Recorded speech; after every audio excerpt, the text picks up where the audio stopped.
कान्होपात्रा महान भाग्यवान आहे म्हणून पांडुरंगाने कान्होपात्राला झडपले. त्याचप्रमाणे तुम्ही आम्ही महान भाग्यवान आहोत म्हणून आपल्याला शिर्डीच्या साईबाबांनी झडपले. पांडुरंगाचं होण्यासाठी साईबाबांचं होण्यासाठी कशाची गरज असते? पांडुरंगरायाचं होण्यासाठी गरज असते ती भक्तीची, भावाची आणि प्रेमाची. देवाचं होण्यासाठी कशाची गरज असते? भक्तीची, भावाची आणि प्रेमाची. पण आपण अजूनही जातीपाती आणि कर्मकांडामध्ये अडकलेलो आहोत.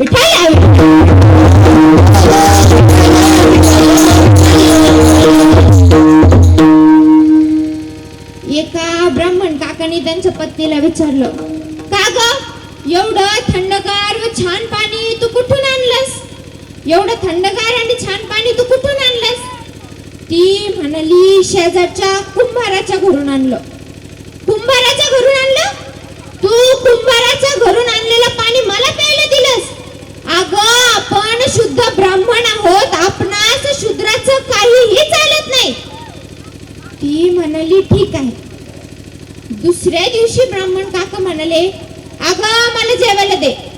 ती म्हणाली, नाही जेवण नाही. का जेवण नाही? ती म्हणाली, आओ चूल त्या कुंभाराने बनवलेली होती, शूद्राने बनवलेली होती, मग मी ती चूल फेकून दिली. आणि तवा ही लोहाराने बनवलेला होता ना, म्हणजे शूद्राने बनवलेला होता, मग मी तवाही फेकून दिला. आपण शुद्ध ब्राह्मण आहोत, आपणास शूद्राचं काहीही चालत नाही. ब्राह्मण काका म्हणाले, वेडी बेडी झालीस की काय ग? ब्राह्मण काका म्हणाले, बर जाऊ दे, मला दूध आण, मला ग्लास भरून दूध आण प्यायला. ती म्हणाली, नाही दूधही नाही. का? दूध का नाही? अहो दूध आपल्याला ते शूद्र गवळ्याने दिलेलं होतं ना, आणि आपण शुद्ध ब्राह्मण आहोत, आपणास शूद्राचं काहीही चालत नाही, म्हणून मी दूधच नाही घेतलं. ब्राह्मण काका म्हणाले, बरं जाऊ दे, मला झोपायला बाज टाक, खाट टाक. ती म्हणाली, नाही मी त्या बाजीचे लाकडं मोडून तोडून बाज फेकून दिली आणि त्या गोधड्याही फेकून दिल्या, कारण त्या शूद्रांनीच बनवलेल्या होत्या ना, आणि आपण शुद्ध ब्राह्मण आहोत, आपणास शूद्राचं काहीही चालत नाही. ब्राह्मण काका म्हणाले, अगं तू काय वेडी बेडी झालीस की काय ग? ब्राह्मण काका म्हणाले, बर जाऊ दे, मी बाहेर चाललो, मला घालायला चप्पल आण. ती म्हणाली, नाही चप्पलही नाही. का? हो ती चप्पल पण शूद्र चांभाराने बनवलेली होती ना, मग मी ती चप्पलही फेकून दिली, मग चप्पलही नाही. ब्राह्मण काकांनी हळूच मागे वळून पाहिलं. अरे इथल्या धान्याच्या गोण्या कुठे गेल्या? अरे इथलं सगळं धान्य कुठे गेलं? ती म्हणाली, ते धान्य शूद्र कुंभारांनी आपल्याला दिलेलं होतं ना, मग मी ते धान्य सगळ्यांना दान देऊन टाकलं. आता तर ब्राह्मण काकांनी डोक्यालाच हात लावला. ब्राह्मण काकांनी घरात वळून बघितलं. ब्राह्मण काका म्हणाले, अगं ह्या एवढा कचरा का, तू झाडून तरी घे ना. ती म्हणाली, नाही मी झाडूही फेकून दिला, तोही शूद्रानेच बनवलेला होता ना, आणि आपण शुद्ध ब्राह्मण आहोत, आपणास शूद्राचं काहीही चालत नाही. मग तर ब्राह्मण काका मोठ्या मोठ्याने रडायलाच लागले. लुटलो रे लुटलो, लुटलो रे लुटलो, आता तर फक्त घरच राहिलं. पती म्हणाली, पतिराज मी तुमच्या शब्दाच्या बाहेर अजिबात नाही, मी हे घरही लोकांना दान देऊन टाकलं, कारण हे घरही शूद्रांनीच बनवलेलं होतं ना. चला चला, आता इथं काय शूद्रांच्या घरी भिक्षा मागून खायची का काय? चला आपल्या जंगलात राहायला. ब्राह्मण काका मोठ्या मोठ्याने रडू लागले. पत्नी म्हणाली, पतिराज या समाजातील प्रत्येक माणसाने समाजासाठी काही ना काहीतरी बनवून दिलेलं आहे, तुम्ही या समाजासाठी काय दिलं? तेव्हा ब्राह्मण काका म्हणाले, मी या समाजासाठी काहीच नाही दिलं, मला माफ कर ग माझी आई विठ्ठल.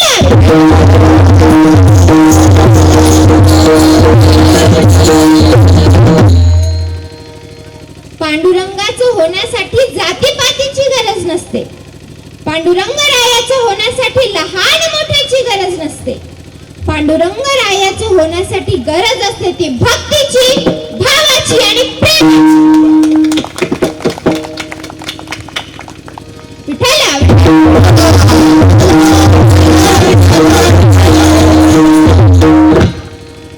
भगवंतानी विदुराच्या हातच्या कण्या खाल्ल्या. का खाल्ल्या?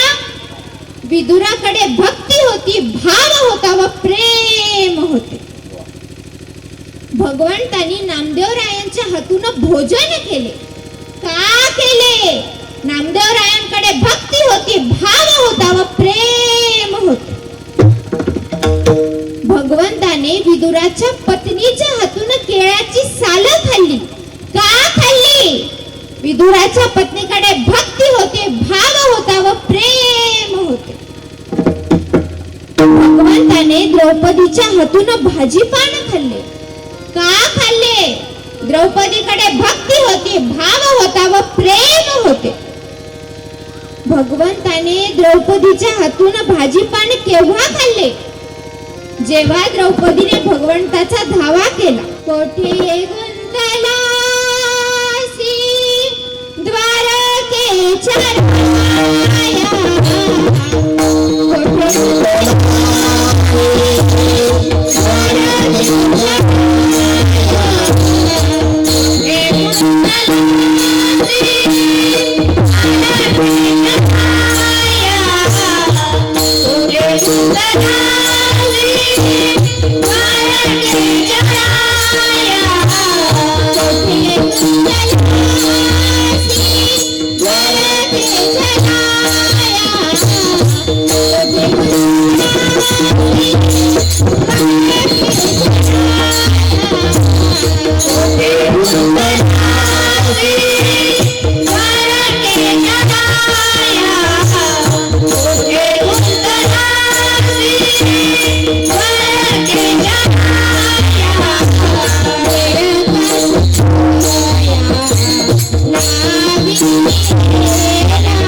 गरज असते ती भक्तीची, भावाची आणि प्रेमाची. हे झालं आपल्या अभंगाच्या प्रथम चरणाचं चिंतन. आता आपण आपल्या अभंगाच्या दुसऱ्या चरणाचं चिंतन पाहू. विठ्ठला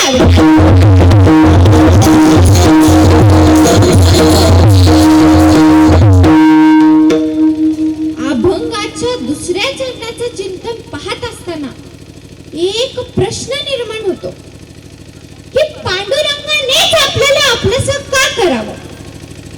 पांडुरंगानेच आपल्याला आपलंसं का करावं? याचे उत्तर आहे, सांगते, ध्यान देऊन ऐका. पांडुरंग हा सर्वात श्रेष्ठ देव आहे. पंढरी हे सर्वात श्रेष्ठ क्षेत्र आहे व चंद्रभागा हे सर्वात श्रेष्ठ तीर्थ आहे. हे मी तुम्हाला एका उदाहरणावरून पटवून सांगते. विठ्ठला विठ्ठला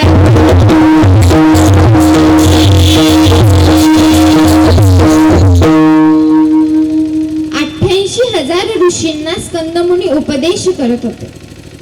स्कंदमुनी प्रत्येक तीर्थक्षेत्राचा महिमा सांगत होते, प्रत्येक तीर्थक्षेत्राची माहिती सांगत होते. एक ऋषी म्हणाले, स्कंदमुनी, तुम्ही या सर्व तीर्थक्षेत्रांचा महिमा सांगितला, पण या सगळ्या तीर्थक्षेत्रामध्ये काही ना काहीतरी कमतरता आहे. काही ना काहीतरी उणीव आहे. असं एखादं तीर्थक्षेत्र आहे का की जिथे कसलाच त्रास नाही आणि कसलीच उणीवही नाही? पहिले ऋषी म्हणाले, स्कंद मुनी, तुम्ही गंगेचा महिमा सांगितला, पण गंगेचे पाणी फार थंड आहे. गंगेच्या पाण्यात रेतीचे सूक्ष्म कण आहेत, ज्यांनी आपल्या शरीराला इजा होण्याची दाट शक्यता असते. इथं आम्हाला साधी सर्दी सहन होत नाही. एवढी थंडी कुठे सहन व्हायची? साधी सर्दी झाली तरी आमचं नाक बू बू बू बू बू गळतंय. आमचा सगळा चहा खारट होऊन जातो. विठाला विठाला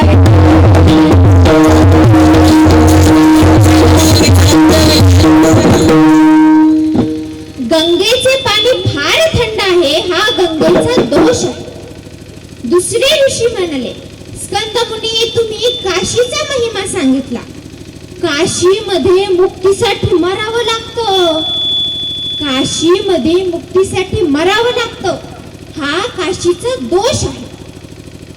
तिसरे ऋषी म्हणाले, स्कंद मुनी, तुम्ही गयेचा महिमा सांगितला.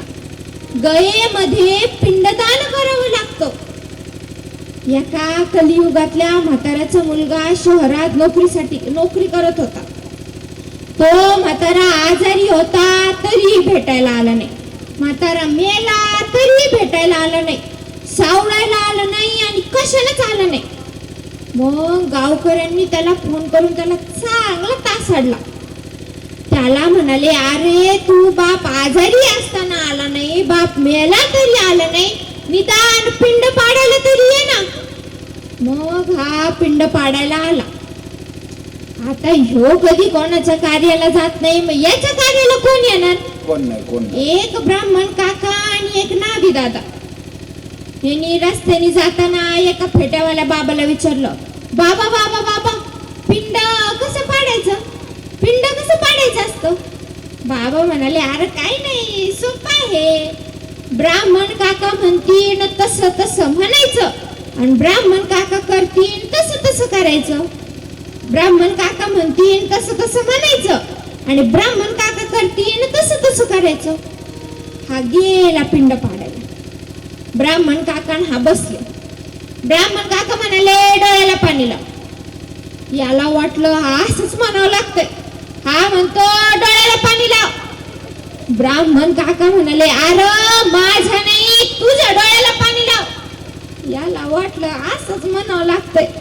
हा म्हणतो, अरे माझ्या डोळ्याला नाही, तुझ्या डोळ्याला पाणी लाव. ब्राह्मण काका म्हणाले, अरे माझ्या बापाचं पिंड नाही पाडायचं, तुझ्या बापाचं पिंड पाडायचंय. याला वाटलं असंच म्हणावं लागतं. हा म्हणतो, अरे माझ्या बापाचं पिंड नाही पाडायचं, तुझ्याच बापाचं पिंड पाडायचंय. ब्राह्मण काकाला राग आला. ब्राह्मण काका म्हणाले, ए नीट बोल नाही तर देईन एक ठेवून. याला वाटलं पिंड पाडायला असंच म्हणावं लागतं. हा म्हणतो, ए नीट बोल नाहीतर देईन एक ठेवून. ब्राह्मण काकाला आता खरोखर राग आला. ब्राह्मण काकांनी दिली एक ठेवून. याला वाटलं पिंड पाडायला असंच करावं लागतं. या नाही ब्राह्मण काकाला दिली एक ठेवून. ब्राह्मण काका उलटून पडला.